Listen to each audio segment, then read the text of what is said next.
बिस्मिल्लाहिर्रहमानिर्रहीम, अस्सलाम वालेकुम। आज की इस वीडियो के अंदर मैं आपके साथ fuel pressure gauge, petrol fuel pressure gauge के बारे में कुछ इन्फॉर्मेशन शेयर करूंगा कि कैसे आप इसको हर पेट्रोल गाड़ी के ऊपर इस्तेमाल कर सकते हैं। और इसके साथ गाड़ी के अंदर एक लॉन्ग स्टार्टिंग का प्रॉब्लम आता है, उसको इसी टूल के साथ आप कैसे ट्रेस कर सकते हैं और इसकी प्राइस और इसको इस्तेमाल करने का तरीक़ाकार कंप्लीट इस वीडियो के अंदर आपको बताऊँगा।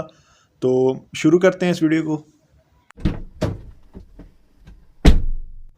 तो जैसे कि आप देख सकते हैं कि GLI गाड़ी है, इसके ऊपर मैंने फ्यूल प्रेशर गेज लगा दिया है। इसकी जो टंकी से आने वाली लाइन है, पेट्रोल वाली आने वाली, एक वापसी वाली होती है, एक आने वाली। आपने जो टंकी से पेट्रोल के आने वाली लाइन है उसके ऊपर आपने इसको लगा देना है।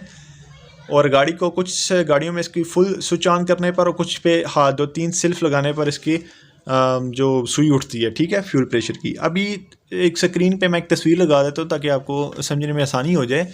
इसके अंदर आप देखें कि 100 PSI जो अंदर वाले आपको नज़र आ रहे हैं, 100 PSI इसके अंदर ये बता रहा है इसका प्रेशर। अब कुछ गाड़ियों में जो प्रेशर है, जितनी भी गाड़ी हैं उसके अंदर जो मिनिमम प्रेशर होना चाहिए, जो इसकी रिक्वायरमेंट है मिनिमम, मैं यानी कि कम से कम बात कर रहा हूँ, वो 40 तक होनी चाहिए। कुछ गाड़ियों में 40 से नीचे भी होती है, लेकिन अगर गाड़ी में अगर मसला नहीं है, अगर गाड़ी ठीक चल रही है और 40 से कुछ नीचे है यानी कि 35 तक है, तो भी आप उसको फ्यूल पम्प चेंज ना करें, उसको ज़रूरत नहीं है। लेकिन अगर वो मसला कर रही है तो फिर आप उसको चेंज कर दें।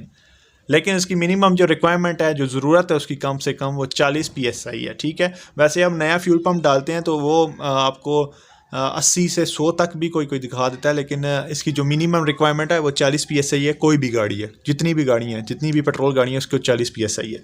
अब बात करते हैं कि गाड़ी के अंदर जो लॉन्ग स्टार्टिंग की प्रॉब्लम आती है, जो फ्यूल से रिलेटेड होती है। गाड़ी का इंजन कंप्रेशर, क्रैंक सेंसर, केम सेंसर, स्पार्क प्लग, सब कुछ अपनी जगह ठीक होते हैं, लेकिन उसके बावजूद भी लॉन्ग स्टार्टिंग का प्रॉब्लम आ जाता है। उसको आप इस टूल के साथ कैसे ट्रेस कर सकते हैं, उसका तरीकाकार है कि जैसे कि मैंने इसके ऊपर फ्यूल प्रेशर गेज लगाई हुई है। कुछ टेक्नीशियन सिर्फ इसका फ्यूल प्रेशर चेक कर लेते हैं। अगर आपको कस्टमर ये बोलता है कि मैं गाड़ी वैसे तो ठीक स्टार्टिंग लेती है, लेकिन गाड़ी को अगर मैं खड़ा करता हूँ घंटे 1.5 घंटे के लिए, या फिर रात को खड़ा करता हूँ, सुबह गाड़ी स्टार्ट करता हूँ तो बहुत लंबा सल्फ लेती है और बाज़ औक़ात पहले सल्फ पे गाड़ी स्टार्ट भी नहीं होती।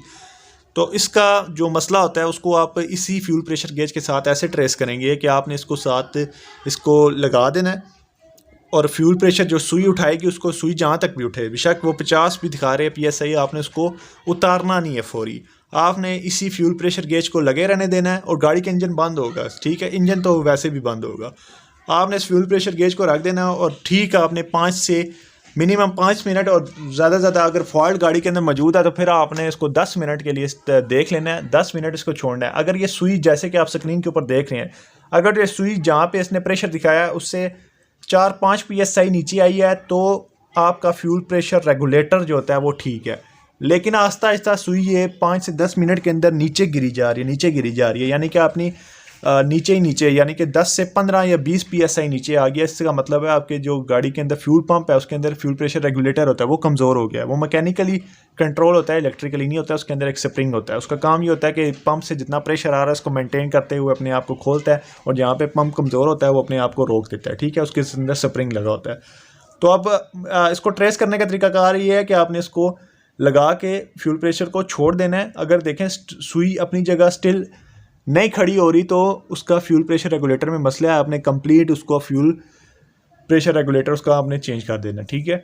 लेकिन अगर वो स्टिल खड़ी हुई है तो फिर उसका फ्यूल पंप बिल्कुल ठीक है, उसका फ्यूल प्रेशर भी बिल्कुल ठीक है। तो ये इसका फॉल्ट ट्रेस करने का एक तरीकाकार है। और अगर इसकी प्राइस की बात करें, पाकिस्तान के अंदर 1500-2000 मुख्तलिफ शहरों में मुख्तलिफ रेट्स होते हैं, लेकिन 2000 से नीचे आपको मिल जाएगी ये। और बाकी आपके माइंड में किसी किस्म के भी गाड़ी से रिलेटेड कोई क्वेश्चन है तो नेक्स्ट Q&A वीडियो के लिए आप नोट करवा सकते हैं। इंशाल्लाह नेक्स्ट Q&A वीडियो में मैं आपका क्वेश्चन ज़रूर ऐड करूँगा। तो वीडियो अच्छी लगी वीडियो को लाइक करें, चैनल को सब्सक्राइब करें। मुझे देख लीजिए वीडियो तक के लिए इजाज़त, अल्लाह हाफिज़।